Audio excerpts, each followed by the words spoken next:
그날 새벽 누군가 절 보며 울고 있었습니다. 아무 말도 하지 않았지만 분명히 말하고 있었죠. 나를 그냥 두지 말아줘요. 평생을 혼자 살아온 내가 그 작은 눈동자 하나에 무너질 줄은 몰랐습니다. 그리고 다음 날 아침 믿을 수 없는 일이 일어났습니다. 이건 단순한 우연이 아니었습니다. 제 인생을 다시 시작하게 만든 기적이었죠. 지금부터 그 기적 같은 이야기 조용히 들려드리겠습니다. 살포시 좋아요 버튼 눌러주시면 바로 이야기 시작하겠습니다. 경기도 남양주 외곽의 작은 마을, 이른 새벽 5시, 황정우는 또다시 악몽에서 깨어납니다. 아내가 병원 침대에서 마지막 숨을 거두던 그 순간이 꿈에 나타났습니다. 여보, 혼자 남겨두고 가서 미안해요. 아내의 마지막 말이 귓가에 맴돕니다. 정우는 식은땀을 닦으며 침대에서 일어납니다. 62세의 그에게 평온한 잠은 5년 전부터 사라졌습니다. 정우는 거실로 나와 아내의 유형을 바라봅니다. 웃고 있는 아내의 모습 앞에는 시든 국화꽃이 놓여 있습니다. 매주 갈아주던 꽃도 이제는 한 달에 한 번으로 줄었습니다. 미안해요, 여보. 나도 점점 지쳐가는 것 같아요. 정우의 목소리가 텅 빈 집안에 울립니다. 대답은 없습니다. 5년째 계속되는 일방적인 대화입니다. 부엌에서 인스턴트 라면을 끓입니다. 아내가 살아있을 때는 아침마다 정성스러운 밥상이 차려졌는데 이제는 끼니를 때우는 것조차 귀찮습니다. 라면을 후루룩 먹으며 정우는 창밖을 내다봅니다. 마을은 아직 깊은 잠에 빠져 있습니다. 오전 6시 정우는 리어카를 끌고 집을 나섭니다. 은퇴한 지 7년이 되었지만 폐지를 줍는 일만큼은 빠뜨리지 않습니다. 돈이 절실해서가 아닙니다. 그냥 하루를 버티기 위해서입니다. 집에만 있으면 아내 생각에 미쳐버릴 것 같거든요. 마을 곳곳을 돌며 버려진 신문지와 박스를 줍습니다. 예전에는 주민들이 반갑게 인사를 건넸는데 언제부터인가 사람들이 정우를 피하기 시작했습니다. 저 양반, 아내 죽고 나서 완전히 이상해졌어. 말도 안 하고 그냥 폐지만 주워 다니네. 뒤에서 들려오는 수군거림을 정우는 알고 있습니다. 하지만 상관없습니다. 어차피 이 세상에서 정우를 이해해주는 사람은 아무도 없으니까요. 점심때쯤 마을 입구 편의점 앞에서 리어카를 멈춥니다. 사장 김 씨가 나와서 말을 겁니다. 정호 형님, 요즘 어떻게 지내세요? 집에서 혼자 계시니까 걱정이 되네요. 그냥 삽니다. 정우의 대답은 늘 똑같습니다. 더 이상 사람들과 깊은 대화를 나누고 싶지 않습니다. 아파서요. 김 씨는 안타까운 표정을 짓습니다. 20년 전 동사무소에서 일하던 정우는 마을의 해결사였습니다. 주민들의 온갖 민원을 다 들어주고 해결해주던 따뜻한 사람이었거든요. 형님, 예전에 우리 아버지 복지 혜택 신청할 때 도와주신 거 아직도 고마워요. 형님이 없었으면 옛날 일입니다. 정우는 대화를 끊고 리어카를 끌고 갑니다. 예전 이야기를 들으면 더 아파집니다. 그때는 아내도 있었고 삶의 의미도 있었거든요. 오후 2시 마을 뒷산 근처에서 폐지를 줍던 정우는 갑자기 어지러움을 느낍니다. 며칠째 제대로 먹지 못해서 혈당이 떨어진 것 같습니다. 나무에 기대어 잠시 쉽니다. 이러다가 여기서 쓰러져 죽으면 누가 발견해 줄까? 섬뜩한 생각이 듭니다. 혼자 사는 정우를 매일 확인해 주는 사람은 아무도 없습니다.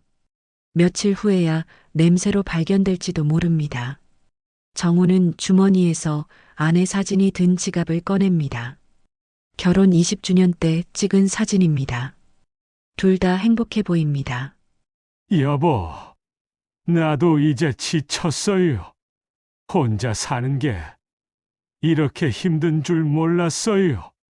눈물이 나려고 합니다. 하지만 정호는 참습니다. 5년 전 아내 장례식 이후로 한 번도 울어본 적이 없습니다.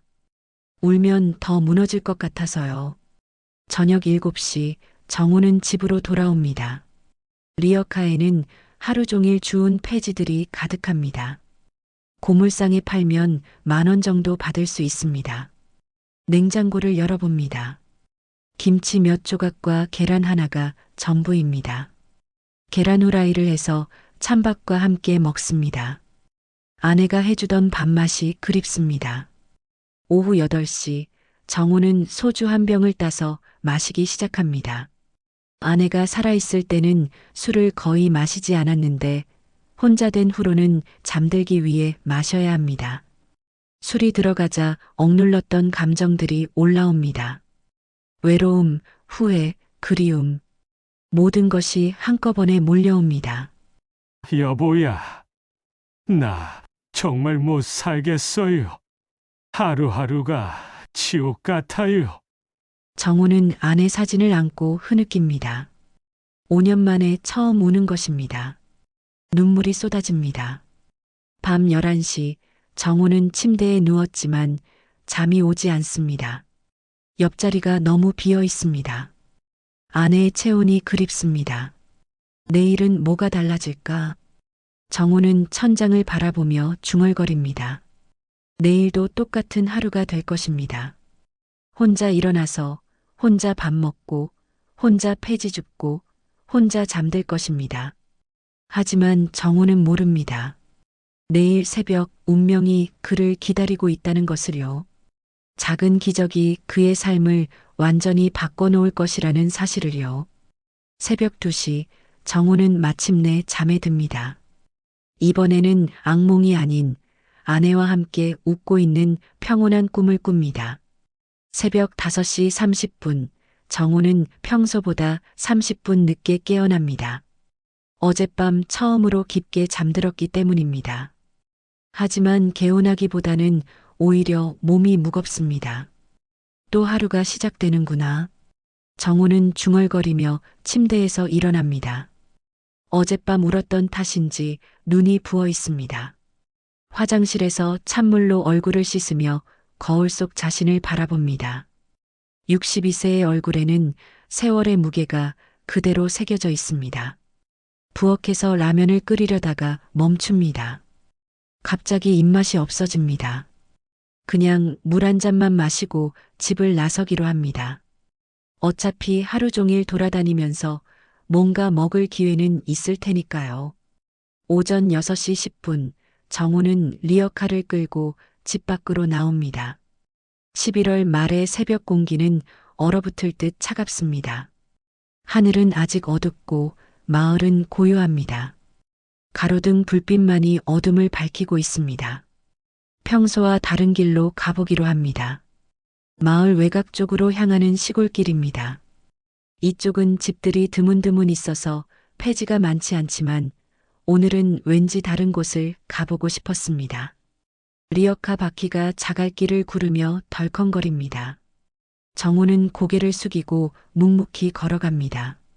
생각하지 않으려고 노력하지만 어젯밤 아내 꿈이 자꾸 떠오릅니다. 꿈에서 아내는 건강했을 때의 모습이었습니다. 웃으며 정호에게 손을 흔들고 있었죠. 여보가 나한테 뭔가 말하려고 했는데 꿈속에서 아내가 무언가 중요한 말을 하려고 했는데 깨어나는 바람에 들을 수 없었습니다. 정호는 아쉬운 마음이 듭니다. 30분쯤 걸었을까요? 마을을 벗어나 논밭이 나타나기 시작합니다. 이른 겨울이라 논에는 벼 그루터기만 남아있고 밭에는 배추와 무가 자라고 있습니다. 정호는 어린 시절을 떠올립니다. 시골에서 자란 그에게는 익숙한 풍경이었거든요. 그때였습니다. 길 옆 풀숲에서 희미한 소리가 들려옵니다. 정호는 걸음을 멈춥니다. 무슨 소리인지 정확히 알 수 없지만 뭔가 살아있는 것이 내는 소리 같습니다. 혹시 다친 고양이일까요? 정호는 리어카를 길가에 세워두고 소리가 나는 쪽으로 다가갑니다. 가로등 불빛이 닿지 않는 어둠 속이라 잘 보이지 않습니다. 휴대폰 손전등을 켜서 비춰봅니다. 그 순간 정호의 심장이 뛰기 시작합니다. 풀숲 사이에 작은 강아지 한 마리가 웅크리고 있었습니다. 갈색과 흰색이 섞인 털을 가진 강아지였는데 털은 더럽고 엉켜 있었습니다. 몸집으로 봐서는 아직 어린 강아지 같았습니다. 강아지는 정호를 보고 경계하는 듯 움츠러듭니다. 하지만 도망가지는 못합니다. 뒷다리를 제대로 움직이지 못하는 것 같았거든요. 어머, 다쳤구나. 정호는 조심스럽게 강아지에게 다가갑니다. 강아지는 두려운 듯 떨고 있지만 울음소리를 내지는 않습니다. 마치 체념한 것 같은 표정입니다. 정호는 강아지의 상태를 자세히 살펴봅니다. 왼쪽 뒷다리에 상처가 있고 몸은 뼈가 만져질 정도로 말랐습니다. 며칠째 굶었는지 눈이 움푹 들어가 있습니다. 누가 너를 여기다 버린 거니? 정호의 목소리에 강아지가 고개를 듭니다. 그 순간 정호와 강아지의 눈이 마주쳤습니다. 강아지의 눈에서 정호는 자신과 같은 것을 봅니다. 외로움, 절망, 그리고 도움을 바라는 간절함. 마치 거울을 보는 것 같았습니다. 내가 날 본 거냐? 정호는 모르게 이런 말이 나옵니다. 강아지는 여전히 정호를 바라보고 있습니다. 경계심은 조금씩 사라지고 대신 무언가를 호소하는 듯한 표정을 짓습니다. 5년 동안 정호를 이렇게 간절하게 바라본 존재는 없었습니다. 사람들은 모두 정호를 피했거든요. 하지만 이 작은 강아지는 다릅니다. 정호에게 도움을 요청하고 있습니다. 정호는 가슴이 뜨거워지는 것을 느낍니다. 5년 만에 느끼는 감정입니다. 누군가가 자신을 필요로 한다는 느낌. 그냥 지나갈 수도 있는데 정호는 잠시 망설입니다. 강아지를 돌보는 것은 쉬운 일이 아니거든요. 병원비도 들고 사료비도 들고 무엇보다 책임이 따릅니다. 하지만 강아지의 눈을 보니 그냥 지나칠 수가 없습니다. 저 눈빛은 5년 전 병원에서 정호에게 마지막 부탁을 하던 아내의 눈빛과 닮아 있었거든요. 좋아. 우리 집에 가자. 정호는 조심스럽게 강아지를 안아 올립니다. 강아지는 처음에는 놀라서 몸을 떨지만 정호의 따뜻한 품에서 점차 진정됩니다. 정호는 강아지를 품에 안고 리어카를 끌고 집으로 향합니다. 오늘은 폐지 줍기를 포기하기로 합니다. 더 중요한 일이 생겼거든요. 집으로 가는 길 정호의 마음은 복잡합니다. 5년 만에 처음으로 다른 생명체를 돌봐야 한다는 책임감과 함께 오랜만에 느끼는 설렘도 있습니다. 이름은 뭐라고 지을까? 강아지를 내려다보며 정호는 생각합니다. 이 작은 생명체가 정호의 일상을 어떻게 바꿔놓을지 정호는 아직 모릅니다. 집에 도착해서 현관문을 열 때 정호는 5년 만에 처음으로 혼자가 아닌 채로 집에 들어갑니다. 가슴이 두근거립니다. 집에 도착한 정호는 강아지를 거실 소파에 조심스럽게 내려놓습니다. 강아지는 낯선 환경에 경계하며 소파 구석으로 몸을 웅크립니다. 정호는 5년 만에 처음으로 집안에서 들려오는 다른 생명체의 숨소리를 듣습니다. 우선 씻겨야겠구나. 정호는 화장실에서 따뜻한 물을 받아옵니다. 강아지의 털은 흙과 먼지로 뒤범벅이 되어 있고 상처 부위는 염증이 생긴 듯 빨갛게 부어 있습니다.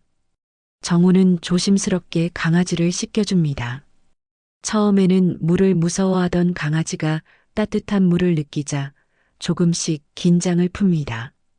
정호의 손길이 부드럽다는 것을 알아차린 듯합니다. 많이 아팠겠구나. 이제 괜찮아. 정호는 강아지에게 말을 걸어봅니다. 5년 동안 혼잣말만 하던 그에게는 새로운 경험입니다. 강아지는 정우의 목소리에 반응하며 꼬리를 살짝 흔듭니다. 씻긴 후 드러난 강아지의 모습에 정우는 놀랍니다. 갈색과 흰색이 아름답게 섞인 털을 가진 꽤 예쁜 강아지였거든요. 골든 리트리버와 비슷한 품종 같았습니다. 넌 원래 누군가의 반려견이었구나. 강아지의 털 상태와 품종을 보니 야생에서 태어난 것이 아니라 누군가가 기르다가 버린 것 같았습니다. 정우의 마음이 아픕니다. 어떻게 이렇게 예쁜 강아지를 버릴 수 있을까요? 냉장고를 뒤져서 먹을 것을 찾아봅니다.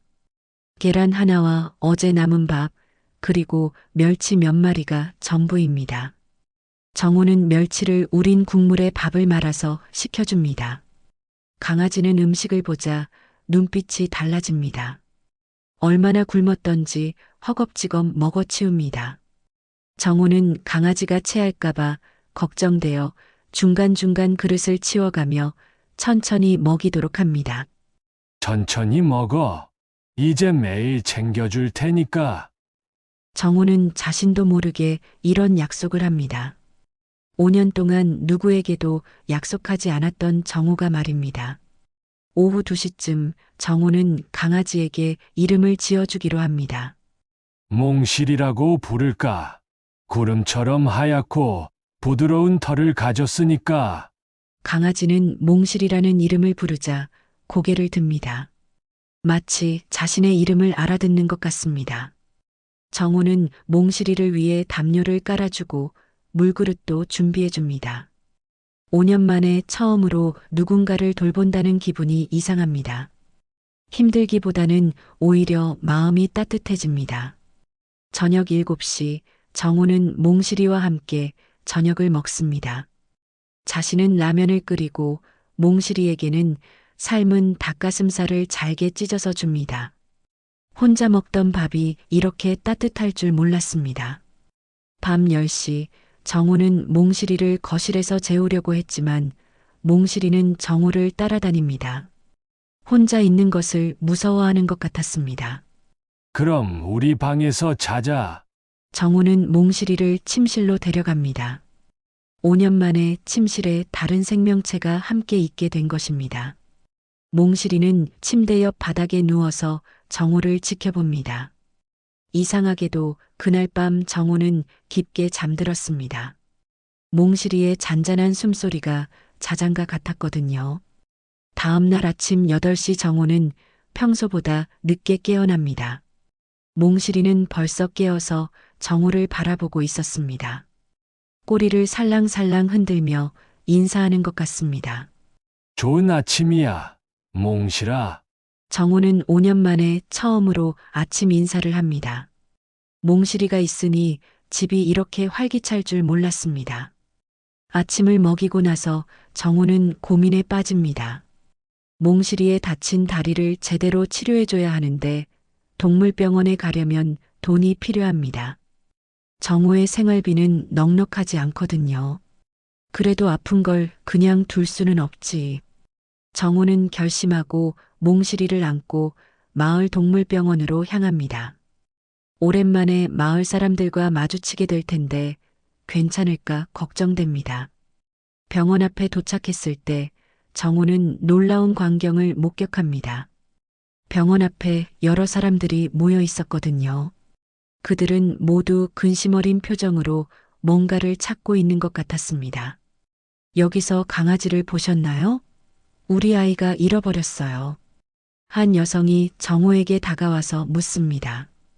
50대쯤 되어 보이는 여성이었는데 눈이 빨갛게 충혈되어 있었습니다. 며칠째 울었던 것 같습니다. 정우는 품에 안고 있던 몽실이를 내려다봅니다. 설마 이 강아지가 어떤 강아지인데요? 갈색과 흰색 털을 가진 골든 리트리버예요. 몽실이라고 하는데 여성의 말에 정우의 심장이 멈춘 것 같습니다. 자신이 지어준 이름과 똑같았거든요. 그때 여성 뒤에서 작은 소녀가 나타납니다. 10살쯤 되어 보이는 소녀인데 손에는 흰 지팡이를 들고 있었습니다. 시각장애인 아이였습니다. 할머니, 몽실이 찾았어요? 소녀의 목소리에는 절망과 희망이 동시에 섞여 있었습니다. 정우는 가슴이 뭉클해집니다. 수진아, 아직 못 찾았어. 조금만 더 기다려. 할머니라고 불린 여성이 소녀를 다독입니다. 수진이라는 이름의 소녀는 울음을 참으려고 애쓰고 있었습니다. 정우는 품속의 몽실이를 바라봅니다. 몽실이도 소녀의 목소리를 듣고 반응하는 것 같았습니다.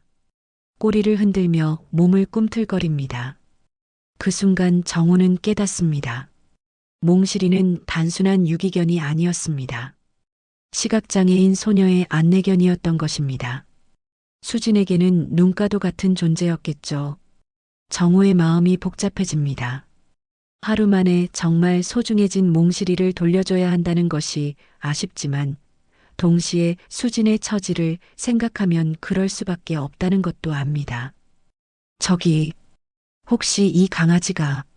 정우는 떨리는 목소리로 말을 시작합니다. 저기, 혹시 이 강아지가... 정우의 말이 채 끝나기도 전에 수진이 몽실이의 냄새를 맡은 듯 고개를 돌립니다. 시각장애인인 수진에게는 후각이 특별히 발달되어 있었거든요. 몽실이야? 몽실이 맞아? 수진의 목소리가 떨립니다. 정우는 몽실이를 조심스럽게 수진 앞에 내려놓습니다. 몽실이는 수진을 보자마자 꼬리를 미친 듯이 흔들며 수진에게 달려갑니다. 몽실아, 어디 갔었어? 얼마나 걱정했는데. 수진은 몽실이를 꽉 껴안으며 눈물을 쏟아냅니다. 몽실이도 수진의 얼굴을 하자주며 그리움을 표현합니다. 정우는 이 감동적인 재회 장면을 보며 가슴이 뭉클해집니다. 아저씨, 정말 고맙습니다. 수진의 할머니가 정우에게 깊숙이 고개를 숙입니다. 몽실이가 제 손녀에게는 생명과도 같은 존재예요. 3일 전에 갑자기 사라져서 온 마을을 뒤졌거든요. 정우는 할머니의 말을 들으며 복잡한 마음이 듭니다.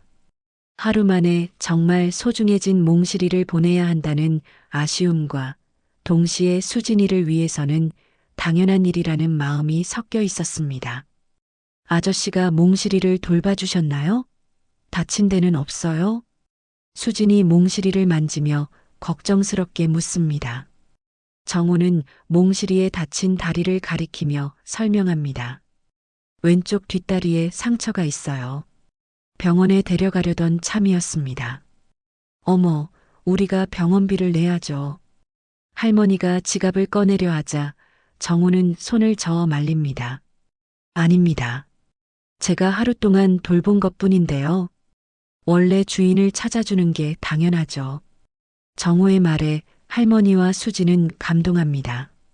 요즘 같은 세상에 이렇게 착한 사람이 있다니요. 동물병원에서 몽실이는 간단한 치료를 받습니다. 다행히 상처가 깊지 않아서 며칠만 약을 발라주면 나을 것이라고 합니다. 정우는 안도의 한숨을 쉽니다. 병원을 나오면서 할머니가 정우에게 말합니다. 아저씨, 성함이 어떻게 되세요? 저희 집에 한번 오세요. 제대로 감사 인사를 드려야죠. 황정우입니다. 괜찮습니다. 당연한 일을 했을 뿐인데요. 아니에요. 수진이에게 몽실이는 정말 소중한 존재거든요. 수진이 정우의 손을 잡습니다. 아저씨, 몽실이가 제 생명이에요. 학교도 다니고 길도 다닐 수 있게 해주는 제 눈이거든요. 수진의 진심 어린 말에 정우는 가슴이 뜨거워집니다. 자신이 얼마나 의미 있는 일을 했는지 새삼 깨닫게 됩니다. 아저씨, 저희 집이 여기서 가까워요. 꼭 오세요. 할머니의 간곡한 부탁에 정우는 결국 수락합니다. 5년 만에 누군가의 집을 방문하게 된 것입니다. 수진의 집은 정우가 사는 곳에서 걸어서 15분 거리에 있는 작은 단독주택이었습니다. 집 앞 마당에는 채소들이 가지런히 심어져 있었습니다. 할머니가 혼자서 수진이를 키우고 계시는군요. 정우가 물어보자 할머니는 슬픈 표정을 짓습니다. 수진이 부모님이 5년 전에 교통사고로 돌아가셨어요. 그 이후로 제가 혼자 키우고 있죠. 정우는 가슴이 아픕니다. 수진도 자신처럼 가족을 잃은 아픔을 겪었구나 싶어서요. 집 안으로 들어가니 수진이 몽실이와 함께 놀고 있습니다. 다친 다리 때문에 몽실이의 움직임이 조금 불편해 보이지만 수진과 함께 있어서 행복해 보입니다. 아저씨, 앉으세요. 차 한 잔 드릴게요. 할머니가 따뜻한 차를 내어줍니다. 5년 만에 마시는 다른 사람이 타준 차입니다. 정우는 차 맛이 이렇게 좋았나 싶어집니다. 아저씨는 혼자 사세요? 수진이 호기심 어린 목소리로 묻습니다. 정우는 잠시 망설이다가 대답합니다. 네, 혼자 살아요. 5년 전부터요. 저희랑 비슷하네요. 저도 할머니랑 둘이서 살거든요. 수진의 순수한 말에 정우는 마음이 따뜻해집니다. 이 아이에게는 자신과 같은 외로움이 있다는 것을 느꼈거든요. 아저씨, 혹시 심심하시면 저희 집에 자주 오세요. 할머니가 요리를 정말 잘하거든요. 수진의 제안에 할머니도 고개를 끄덕입니다. 그러게요. 아저씨 혼자 사시니까 제대로 된 밥도 못 드실 텐데 언제든지 오세요. 정우는 고개를 저으려다가 멈춥니다. 거절하고 싶지 않았거든요. 5년 만에 느끼는 따뜻한 마음이었으니까요. 그럼 가끔 놀러 오겠습니다. 정우의 대답에 수진과 할머니는 환하게 웃습니다. 그날 저녁 정우는 할머니가 해준 저녁을 먹습니다. 김치찌개와 갓 지은 밥, 그리고 여러 가지 반찬들. 5년 만에 먹는 정성스러운 밥상입니다. 정말 맛있습니다. 5년 만에 이렇게 맛있는 밥을 먹어보네요. 정우의 말에 할머니는 안타까운 표정을 짓습니다. 아이고, 그동안 얼마나 외로우셨어요. 앞으로는 자주 오세요. 저녁을 먹은 후 정우는 수진과 몽실이가 노는 모습을 지켜봅니다. 수진이 몽실이에게 앉아 기다려 같은 명령을 내리면 몽실이는 정확히 따라합니다. 정말 잘 훈련된 안내견이었습니다. 몽실이는 언제부터 키웠어요? 3년 전부터요. 안내견 훈련소에서 분양받았거든요. 몽실이 덕분에 혼자서도 학교에 다닐 수 있어요. 수진이 자랑스럽게 말합니다. 정우는 몽실이가 단순한 반려견이 아니라 수진의 일상을 책임지는 소중한 존재라는 것을 다시 한번 깨닫습니다. 밤 8시쯤 정우는 집으로 돌아갑니다. 수진과 할머니가 대문까지 나와서 배웅해 줍니다. 아저씨, 내일도 오세요. 몽실이가 아저씨를 좋아하는 것 같아요. 수진의 말에 정우는 웃습니다. 몽실이도 꼬리를 흔들며 정우를 배웅해 줍니다. 집에 돌아온 정우는 이상한 기분입니다. 몽실이가 없는 집이 이렇게 허전할 줄 몰랐거든요. 하지만 동시에 마음은 따뜻합니다. 오랜만에 사람들과 나눈 따뜻한 시간 때문이었습니다. 20년 전에도 이런 기분이었지. 정우는 동사무소에서 일하던 시절을 떠올립니다. 주민들을 도와주고 고마움을 받고 함께 밥을 먹던 그 시절을요. 나는 누군가를 위해 살던 사람이었지. 정우는 중얼거리며 아내 사진을 바라봅니다. 오늘만큼은 아내가 웃고 있는 것 같았습니다. 다음 날 아침 정우는 평소보다 일찍 일어납니다. 수진의 집에 들러서 몽실이 상태를 확인해 보고 싶었거든요. 간단히 세면을 하고 집을 나서는데 마음이 가벼웠습니다. 오랜만에 누군가를 걱정하며 하루를 시작하는 기분이었죠. 수진의 집에 도착하니 할머니가 마당에서 빨래를 널고 있었습니다. 어머, 정우 씨 벌써 오셨어요? 수진이가 아직 학교 준비하고 있는데 들어가세요. 할머니의 반가운 인사에 정우는 마음이 따뜻해집니다. 정우 씨라고 불러주는 것만으로도 5년 만에 느끼는 친근함이었습니다.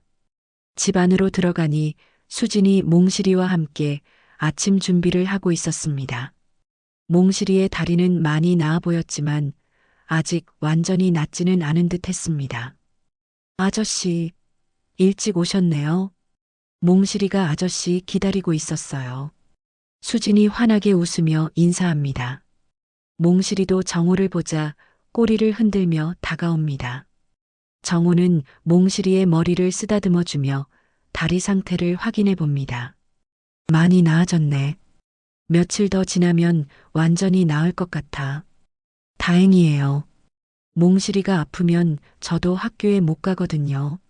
수진의 말에 정호는 새삼 몽실이의 중요성을 깨닫습니다. 단순한 반려견이 아니라 수진의 일상을 책임지는 동반자였으니까요. 할머니가 아침 식사를 차려주겠다고 하자 정호는 정중히 사양합니다. 너무 폐가 되는 것 같아서요. 저는 집에서 먹고 올게요. 뭐려? 가족 같은데 뭐가 폐가 돼요? 할머니의 따뜻한 말에 정호는 가슴이 뭉클해집니다. 가족 같다는 말을 5년 만에 듣는 것이었거든요. 오전 10시쯤 정호가 수진과 몽실이를 학교까지 데려다주고 돌아오는 길이었습니다. 수진의 집 앞에 검은색 승용차 한 대가 서 있었습니다. 정호는 이상하다고 생각하며 집으로 다가갔습니다. 마당에서 할머니와 낯선 중년 남성이 대화하고 있었습니다. 40대 후반쯤 되어 보이는 남성이었는데 비싼 정장을 입고 있었습니다. 하지만 그의 얼굴에는 뭔가 불편한 기색이 역력했습니다. 그러니까 이 강아지가 우리 집 개라는 얘기입니다. 남성이 몽실이를 가리키며 거친 목소리로 말합니다. 정호는 깜짝 놀랍니다. 몽실이의 진짜 주인이 나타난 건가요? 아니에요. 몽실이는 저희가 3년 전부터 키운 아이인데요. 할머니가 당황하며 설명하지만 남성은 들으려 하지 않습니다. 아니, 뭔 소리예요? 이게 비싼 개라고요. 골든 리트리버잖아요. 당신들이 살 돈이 어디 있어요? 남성의 무례한 말에 정호는 화가 납니다. 어떻게 이런 식으로 말할 수 있을까요? 실례지만 어떻게 증명하실 건가요? 정호가 끼어들자 남성이 그를 노려봅니다. 당신은 누구세요? 왜 끼어들어요? 저는 이웃 사람입니다. 몽실이가 며칠 전에 다쳐서 제가 돌봐준 적이 있거든요. 정호의 말에 남성의 표정이 미묘하게 변합니다. 아, 그럼 더 좋네요. 당신도 증인이 되는 거잖아요. 이 개가 버려져 있었다는 거 맞죠? 남성이 교묘하게 말을 돌리려 하자 정호는 의심스러워집니다. 잠깐요. 만약 정말 당신 개라면 왜 며칠 전까지 찾지 않았나요? 온 마을 사람들이 다 아는 일인데요. 정호의 날카로운 질문에 남성이 당황합니다. 그건 출장을 가서 몰랐거든요. 하지만 그의 대답은 설득력이 없었습니다. 정호는 뭔가 이상하다고 느낍니다. 어쨌든 이 개는 우리 집 개니까 데려가겠습니다. 남성이 몽실이에게 다가가자 몽실이는 경계하며 할머니 뒤로 숨습니다. 진짜 주인이라면 몽실이가 이렇게 반응할 리 없었죠. 잠깐만요. 등록증이나 입양 서류 같은 건 있으신가요? 정호가 다시 묻자 남성의 얼굴이 붉어집니다. 뭐 그런 게 다 필요해요? 네 개인데. 몽실이는 안내견이에요.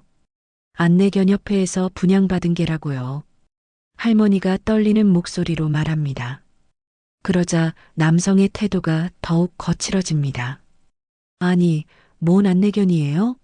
그냥 비싼 개를 그럴듯하게 포장한 거 아니에요? 정호는 이 남성이 정말 몽실이의 주인이 아니라는 확신이 듭니다. 진짜 주인이라면 몽실이가 안내견이라는 것을 알 텐데 전혀 모르고 있었거든요. 돈 얘기를 하시는 걸 보니 혹시 이 개를 팔려고 하시는 건 아니죠? 정호의 직설적인 질문에 남성이 크게 화를 냅니다. 뭐라고요? 내가 개도둑이라는 얘기예요? 그런 뜻이 아니라 증거도 없이 남에게를 가져가려고 하시니까. 그때였습니다.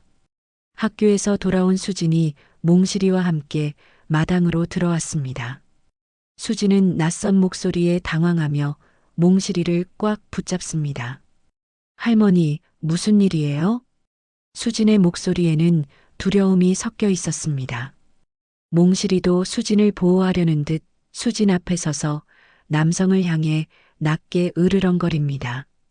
남성은 수진을 보더니 잠시 당황하는 기색을 보입니다. 시각장애인 아이라는 것을 깨달은 것 같았죠.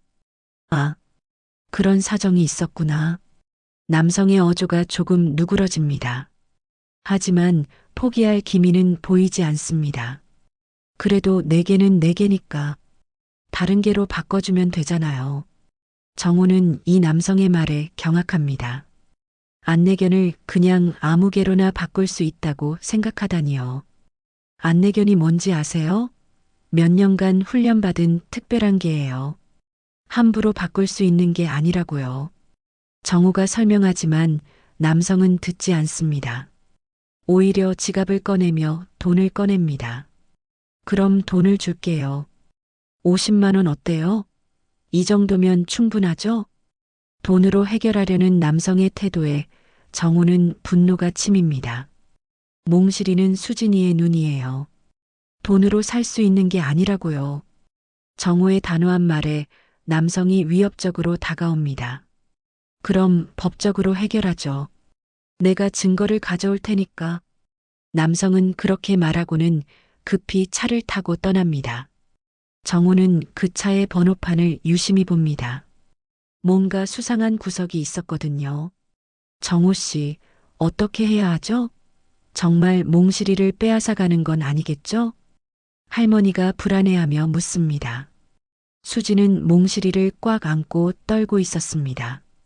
정우는 결심합니다.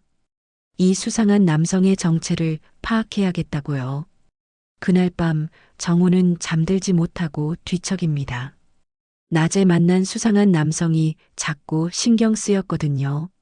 뭔가 익숙한 느낌이 들었는데 어디서 본 것 같기도 하고 아닌 것 같기도 했습니다. 새벽 2시 정우는 결국 침대에서 일어나 거실로 나옵니다. 책장 구석에 있던 낡은 상자를 꺼내옵니다. 20년간 동사무소에서 일하며 모아둔 각종 서류들이 들어있는 상자였습니다. 혹시나 해서 정우는 상자 속 서류들을 하나씩 꺼내어 살펴봅니다. 주민 민원 서류, 각종 신고서, 사고 접수서, 퇴직할 때 가져온 것들이었는데 왜 가져왔는지 자신도 모르겠습니다. 그냥 정이 들어서였을까요? 1시간쯤 뒤져보니 2019년 교통사고 관련 서류가 나옵니다. 정우의 손이 멈춥니다. 갑자기 기억이 떠오르기 시작했거든요. 이건 수진이 아버지 사건 아닌가? 서류를 자세히 보니 피해자 이름이 박수진 부 모로 되어 있었습니다. 5년 전 일어난 음주운전 사고였죠. 정우는 그 사건을 생생히 기억했습니다. 당시 동사무소에서 유족 관련 업무를 처리했었거든요. 서류를 더 뒤져보니 가해자 정보가 나옵니다. 이정만 48세. 그리고 차량 번호까지 적혀 있었습니다. 정우는 깜짝 놀랍니다. 그 번호가 낮에 본 검은 승용차 번호와 똑같았거든요. 설마 그 남자가 이정만? 정우의 머릿속이 복잡해집니다. 만약 그 남성이 수진 부모님을 죽게 한 음주운전자라면 왜 지금 나타나서 몽실이를 가져가려는 걸까요? 정우는 서류를 더 자세히 읽어봅니다. 당시 이정만은 음주운전으로 수진의 부모님을 치어 사망하게 했지만 합의금을 주고 형량을 줄였다고 되어 있었습니다. 2년형을 받았는데 1년 6개월 만에 출소했었죠. 이상하네. 분명히 더 중한 처벌을 받아야 하는 사건이었는데 정우는 당시를 떠올려 봅니다. 그 사고는 단순한 음주운전 사고가 아니었거든요.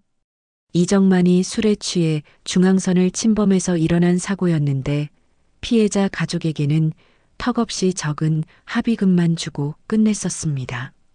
정호는 서류 맨 아래쪽에서 자신의 메모를 발견합니다. 증거 불충분으로 축소 처리, 뒷거래 의심됨, 추가 조사 필요. 그제야 기억이 또렷해집니다. 당시 정호는 이 사건에 의문을 품었었습니다.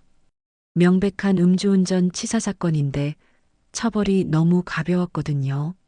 그래서 추가 조사를 건의했지만 상급자들이 이미 합의된 사건이라며 막았었습니다. 그때 내가 포기하지 말았어야 했는데 정호는 후회스러운 마음이 듭니다. 20년 전 자신은 정의로운 공무원이었지만 때로는 시스템의 벽에 부딪혀 좌절하기도 했었거든요. 새벽 4시 정호는 결심합니다. 이정만의 정체를 확실히 파악해 보기로요. 컴퓨터를 켜고 인터넷으로 검색해 봅니다. 이정만으로 검색하니 여러 기사가 나옵니다. 그는 현재 중고차 매매업을 하고 있었고 과거 음주운전 전력이 여러 차례 있었습니다. 심지어 작년에도 무면허 운전으로 적발되었다고 나와 있었습니다. 이런 사람이 왜 몽실이를? 정호는 갑자기 소름이 돋습니다. 혹시 이정만이 수진의 존재를 알고 일부러 몽실이를 노리는 건 아닐까요? 수진 가족에 대한 죄책감 때문에 괴롭히려는 건 아닐까요? 오전 7시 정호는 수진의 집으로 향합니다. 할머니에게 이 사실을 알려줘야겠다고 생각했거든요. 할머니는 정호를 보자마자 안도의 표정을 짓습니다. 정호 씨, 잠도 못 잤어요. 어떻게 해야 할지 모르겠더라고요. 할머니, 제가 그 남자에 대해서 알아봤는데요. 정호는 조심스럽게 이정만의 정체를 설명합니다.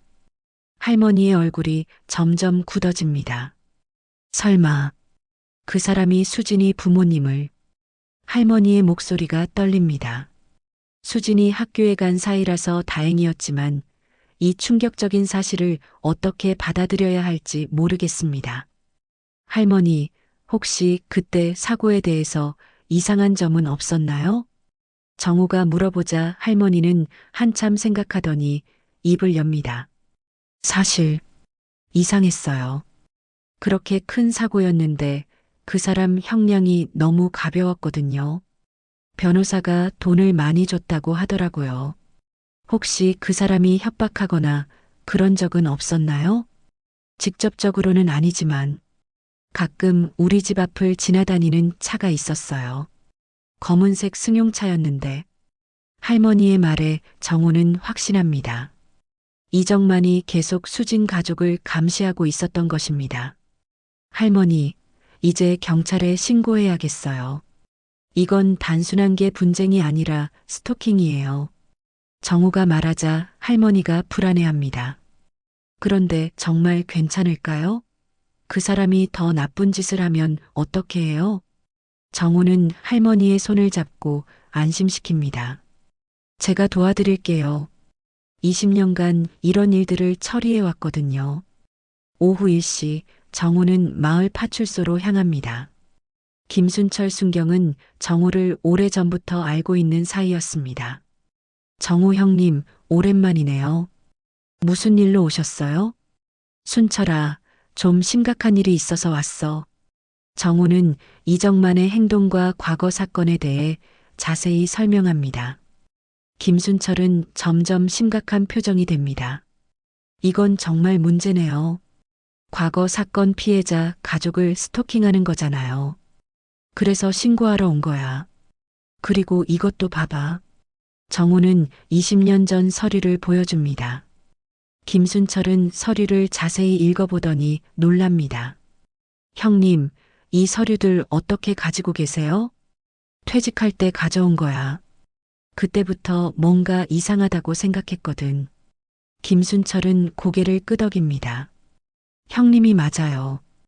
이 사건 처리가 정말 이상해요. 다시 조사해 봐야겠네요. 그리고 순철아, 이정만이 또 나타나면 바로 연락해줘. 수진이라는 시각장애 아이가 위험할 수도 있어. 김순철은 진지하게 고개를 끄덕입니다. 알겠어요, 형님. 제가 순찰도 자주 돌고 이정만 행적도 추적해 볼게요. 저녁 7시, 정우는 수진의 집으로 돌아갑니다. 할머니와 수진이 걱정스러운 표정으로 기다리고 있었습니다. 어떻게 됐어요? 할머니가 묻자 정우는 안심시키며 말합니다. 경찰에 신고했어요. 이제 공식적으로 조사가 시작될 거예요. 수진이 정우에게 다가와 말합니다. 아저씨, 고마워요. 몽실이를 지켜주셔서. 정우는 수진의 머리를 쓰다듬어 줍니다. 걱정하지 마. 아저씨가 꼭 지켜줄게. 그날 밤 정우는 20년 만에 처음으로 다시 정의를 위해 싸우고 있다는 기분을 느낍니다. 여보, 내가 다시 예전의 내가 되어가는 것 같아요. 3일 후 마을에서는 연말 주민잔치가 열렸습니다. 매년 12월 마지막 주말에 열리는 행사였는데 올해는 유독 많은 사람들이 모였습니다. 정우와 수진, 몽실이의 이야기가 마을에 퍼지면서 사람들의 관심이 높아졌거든요. 마을회관 앞마당에는 무대가 설치되어 있고 주민들이 삼삼오오 모여 있었습니다. 정우는 수진과 할머니, 몽실이와 함께 행사에 참석했습니다. 5년 만에 참석하는 마을 행사였죠. 정우 씨, 여기 앉으세요. 동네 사람들이 정우를 반갑게 맞이합니다. 예전에는 피하던 사람들이 이제는 먼저 다가와서 인사를 건네주었습니다. 정우는 마음이 따뜻해집니다. 오후 2시 행사가 시작되었습니다. 이장님이 무대에 올라 인사말을 하고 마을의 한 해를 돌아보는 시간을 가졌습니다. 올해 우리 마을에는 특별한 일이 있었습니다. 황정호 씨가 수진이의 안내견 몽실이를 구해주신 일인데요. 이장님이 정우를 소개하자 사람들이 박수를 칩니다. 정우는 당황스럽지만 고개를 숙여 인사합니다. 그런데 그때였습니다. 행사장 뒤쪽에 검은색 승용차가 나타났습니다. 이정만이 차에서 내려 사람들 사이로 걸어옵니다. 정우는 긴장합니다. 이정만은 평소와 달리 정장을 깔끔하게 차려입고 있었습니다. 손에는 서류 가방까지 들고 있었죠. 무언가 준비를 단단히 해온 것 같았습니다. 잠깐만요. 이정만이 큰 소리로 외치자 행사장이 조용해집니다. 모든 사람들의 시선이 그에게 집중됩니다. 저기 있는 강아지 제게입니다. 증거도 가져왔어요. 이정만이 서류 가방에서 몇 장의 종이를 꺼내 보여줍니다. 정우는 그 서류들을 유심히 봅니다. 뭔가 조작된 것 같아 보이지만 일반 사람들이 보기에는 그럴듯했습니다. 여기 구입 영수증이랑 등록증 다 있어요. 그 강아지는 제가 키우던 개라고요. 사람들이 웅성거리기 시작합니다. 과연 누구 말이 진실일까요? 수진의 할머니가 떨리는 목소리로 말합니다. 아니에요. 몽실이는 안내견협회에서 분양받은. 증거나 있어요? 저는 영수증도 있고 등록증도 있는데요. 이정만이 당당하게 반박하지만 정우는 그의 진짜 속셈을 알고 있었습니다. 김순철 순경이 조사해 본 결과 이정만이 최근 또 다른 음주운전 사고를 냈다는 사실을 알아냈거든요. 정우가 무대 앞으로 나섭니다. 사람들이 조용해집니다. 이정만 씨, 정말 그 강아지를 키우고 싶어서 오신 건가요? 당연하죠. 제 개니까요. 이정만이 당당하게 대답하지만 정우는 그의 눈에서 불안함을 읽습니다. 그럼 왜 3년 동안 한 번도 찾지 않았다가 갑자기 지금 나타난 건가요? 혹시 다른 목적이 있는 건 아닌가요? 정우의 날카로운 질문에 이정만의 얼굴이 굳어집니다. 그때 김순철 순경이 나타납니다.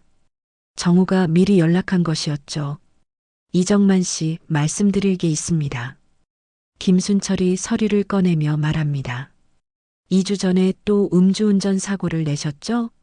이번에는 다친 사람도 있고요. 김순철의 말에 사람들이 놀랍니다. 이정만은 완전히 당황합니다.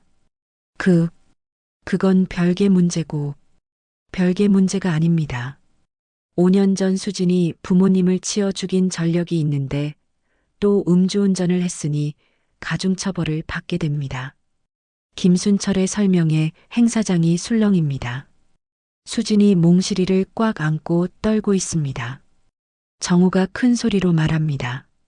여러분, 이 사람의 진짜 목적을 아시겠습니까? 자신의 범죄가 재조명되는 것을 막기 위해 수진이를 괴롭히려는 겁니다. 이정만의 얼굴이 새하얗게 변합니다. 아니에요. 그런 게 아니라. 그럼 뭡니까? 몽실이를 빼앗아서 수진이가 제대로 활동 못하게 만들려던 거 아닙니까? 아니면 수진이 가족을 협박하려던 건가요? 정우의 추궁에 이정만이 말문이 막힙니다. 정우는 무대에 올라갑니다. 마을 사람들이 모두 그를 바라봅니다. 여러분, 제가 말씀드리고 싶은 게 있습니다.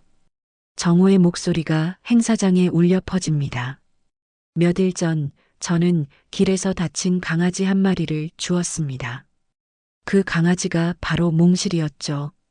정우는 수진과 몽실이를 바라봅니다. 하지만 몽실이는 단순한 강아지가 아니었습니다. 시각장애를 가진 수진이의 눈이었죠. 그리고 그 강아지는 저를 살렸습니다. 사람들이 정우의 말에 집중합니다. 5년 동안 저는 혼자 살았습니다. 아내를 잃고 난 후 세상과 담을 쌓고 살았죠. 하지만 몽실이를 통해 수진이와 할머니를 만나면서 저는 다시 살아갈 이유를 찾았습니다. 정우의 목소리가 떨립니다. 그런데 어떤 사람은 여전히 자신의 죄를 숨기기 위해 죄 없는 아이를 괴롭히고 있습니다. 5년 전 수진이 부모님을 죽여놓고도 뉘우치지 않고 이제는 또 음주운전을 하고도 벌벌 떨며 수진이를 위협하고 있습니다. 이정만이 뒤로 물러납니다. 사람들의 시선이 그에게 집중되니까요. 하지만 저는 포기하지 않겠습니다. 20년 전 동사무소에서 일할 때처럼 정의로운 일을 위해 싸우겠습니다. 정우가 수진을 향해 손을 내밉니다. 수진아, 무대에 올라와. 수진이 몽실이와 함께 무대에 올라옵니다. 사람들이 박수를 보냅니다. 여러분, 이 아이에게 몽실이는 단순한 반려견이 아닙니다. 이 아이의 눈이자 다리이자 세상과 소통하는 유일한 통로입니다. 수진이 떨리는 목소리로 말합니다. 저는 부모님이 어떻게 돌아가셨는지 알고 있어요. 할머니가 다 얘기해 주셨거든요. 수진의 말에 이정만이 크게 당황합니다. 그 사람이 저희 부모님을 죽인 사람이에요. 그런데 이제 와서 몽실이까지 빼앗으려고 해요. 수진의 말에 사람들의 분노가 치솟습니다. 그때 이정만이 갑자기 소리칩니다. 그래, 맞아. 내가 그랬어. 하지만 난 이미 벌을 받았다고. 왜 계속 괴롭히는 거야? 이정만의 고백에 행사장이 조용해집니다. 벌을 받았다고요? 1년 6개월 감옥살이가 사람 2명 죽인 대가라고요? 정우가 분노에 찬 목소리로 말합니다. 그리고 지금 또 음주운전을 했으면서 수진이를 위협하는 게 벌을 받은 사람이 할 일인가요? 김순철이 이정만에게 다가갑니다. 이정만 씨, 스토킹과 협박 혐의로 체포합니다. 김순철이 수갑을 채우자 이정만이 무너집니다. 나는 그냥 무서웠어. 감옥에 또 가기 싫어서, 무서워서 죄 없는 아이를 괴롭혔다는 거예요? 정우가 차갑게 말합니다. 이정만이 고개를 떨구며 끌려갑니다. 행사장에 다시 조용함이 찾아옵니다. 정우는 수진의 손을 잡고 말합니다. 수진아, 이제 안전해. 몽실이도 계속 너와 함께 있을 수 있어. 수진이 눈물을 흘리며 말합니다. 아저씨, 저랑 몽실이 같이 살면 안 돼요? 수진의 말에 사람들이 환호합니다. 정우의 눈에도 눈물이 맺힙니다. 그래, 우리 가족이 되자. 3개월 후 2025년 3월. 정호의 집은 완전히 달라져 있었습니다. 거실에는 수진이 읽는 점자책들이 놓여 있고 몽실이를 위한 방석이 있었습니다. 5년 동안 죽음 같은 정적만 가득했던 집에 이제는 생동감 넘치는 소리들이 가득했습니다. 몽실아, 이리 와. 수진이 부르는 소리가 집안에 울립니다. 정호는 이 소리가 세상에서 가장 아름다운 음악처럼 들렸습니다. 그런데 오늘 아침 뜻밖의 전화가 걸려왔습니다. 정호 씨, 저 김순철입니다. 중요한 소식이 있어서요. 김순철 순경의 목소리가 심각했습니다. 이정만 재판 결과가 나왔어요. 5년형 확정됐습니다. 그리고 5년 전 사건도 재수사 결과 추가 혐의가 밝혀졌어요. 정호는 가슴이 뛰었습니다. 무슨 혐의요? 뺑소니 시도와 증거인멸 혐의입니다. 당시 사고 현장을 조작하려 했던 정황이 발견됐어요. 형량이 더 늘어날 것 같습니다. 전화를 끊은 정호는 복잡한 심정이었습니다. 정의가 실현된 것은 기쁘지만 동시에 안타까운 마음도 들었거든요. 무슨 전화였어요? 수진이 몽실이와 함께 다가와 물었습니다. 좋은 소식이야. 이제 정말로 안전해졌어. 정호가 설명해 주자 수진의 얼굴이 밝아졌습니다. 이제 몽실이랑 마음 편히 학교 다닐 수 있겠네요.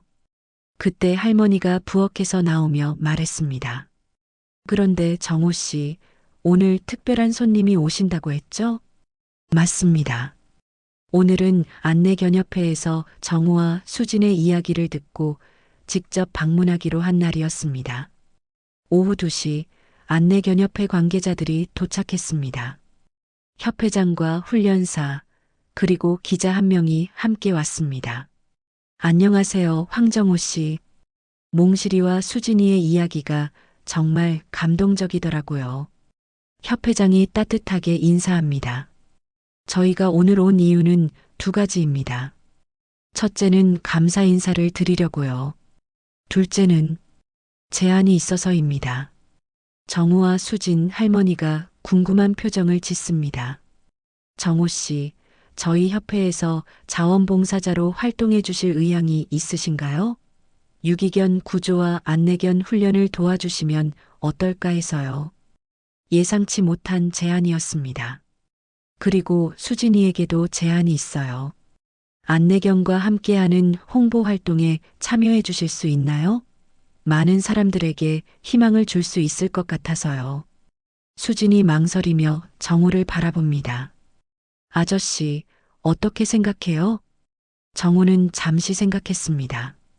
20년 전 동사무소에서 사람들을 도왔던 기억이 떠올랐습니다. 이제는 다른 방식으로 사람들을 도울 수 있는 기회가 온 것 같았습니다. 해보자, 수진아. 우리가 받은 도움을 다른 사람들에게도 나눠주자. 수진이 환하게 웃었습니다. 네. 몽실이도 다른 강아지들을 도와줄 수 있겠어요. 몽실이는 마치 대화를 이해하는 듯 꼬리를 흔들었습니다. 기자가 이들의 모습을 사진으로 담으며 말했습니다. 정말 아름다운 이야기네요. 내일 신문 1면에 실릴 예정입니다. 저녁 6시 손님들이 돌아간 후 세 사람과 몽실이는 함께 저녁을 먹었습니다. 아저씨, 우리가 유명해지는 거예요? 수진이 신기해하며 물었습니다. 그럴지도 모르겠네. 하지만 중요한 건 우리가 행복하다는 거야. 정호가 대답하자 할머니도 고개를 끄덕였습니다. 정말 기적 같은 일이에요. 몇 달 전만 해도 상상도 못했던 일이죠. 그때 현관에서 초인종이 울렸습니다. 정호가 문을 열어보니 동네 김씨 아저씨가 서 있었습니다. 손에는 신문을 들고 있었습니다. 정호 씨, 벌써 기사가 나왔어요. 인터넷 뉴스에 떴더라고요. 김 씨가 흥분해서 보여준 휴대폰 화면에는 도로가에서 구조한 강아지가 가져다 준 기적이라는 제목의 기사가 떠 있었습니다. 와, 벌써요? 정호도 놀랐습니다. 댓글도 엄청 많이 달렸어요. 모두 감동했다고 하네요. 잠시 후 휴대폰이 계속 울렸습니다. 각종 언론사와 방송국에서 인터뷰 요청이 쏟아지고 있었습니다. 아저씨, 우리 정말 유명해진 것 같아요. 수진이 신이 나서 말했습니다. 하지만 정우는 차분했습니다. 유명해지는 것보다 중요한 건 우리가 계속 행복하게 사는 거야. 그리고 다른 사람들도 도와주는 거고. 밤 9시 정우는 수진을 재워주고 거실로 나왔습니다. 아내의 사진 앞에 앉아 말을 걸었습니다. 여보, 우리 이야기가 전국에 알려졌어요. 많은 사람들이 감동했다고 하네요. 아내가 웃고 있는 것 같았습니다. 처음에는 그냥 불쌍한 강아지 하나 구해준 것뿐이라고 생각했는데 이렇게 큰 일이 될 줄 몰랐어요. 정우는 몽실이를 쓰다듬으며 계속 말했습니다. 이제 우리는 정말 새로운 시작을 하는 거예요. 혼자가 아니라 가족과 함께요. 몽실이가 정우의 손을 할아주었습니다. 잠자리에 들기 전 정우는 내일의 계획을 세웠습니다. 아침에는 수진을 학교에 데려다 주고 오후에는 안내견협회에 가서 자원봉사 준비를 하고 저녁에는 가족과 함께 시간을 보내는 것. 평범하지만 소중한 일상이었습니다. 정우는 침대에 누우며 미소를 지었습니다. 5년 전 아내를 잃고 절망에 빠져 있던 자신을 생각하면 지금의 상황이 정말 기적 같았습니다. 도로가에서 구조한 작은 강아지 하나가 자신의 인생을 완전히 바꿔놓았습니다. 그리고 이제는 그 기적을 다른 사람들과도 나누게 될 것입니다. 혼자였던 남자의 집에 다시 울리는 초인종 소리. 이제 그 소리는 두려움이 아니라 희망의 신호였습니다. 오늘 황정우 씨와 수진이 몽실이의 감동적인 이야기는 어떠셨나요? 작은 선행이 어떻게 큰 기적으로 돌아오는지, 그리고 진정한 가족의 의미가 무엇인지 함께 느껴보셨을 것 같습니다. 이런 따뜻하고 감동적인 실화들을 더 많이 보고 싶으시다면 구독 버튼과 좋아요 버튼 꾹 눌러주세요. 그리고 댓글로 여러분의 생각과 감상을 남겨주시면 정말 감사하겠습니다. 혹시 여러분도 비슷한 경험이나 감동적인 이야기가 있으시다면 언제든 공유해주세요. 알림 설정도 꼭 해두시면 새로운 감동 스토리를 가장 먼저 만나보실 수 있습니다. 다음에도 더욱 따뜻하고 의미 있는 이야기로 찾아뵙겠습니다. 시청해주셔서 정말 고맙습니다.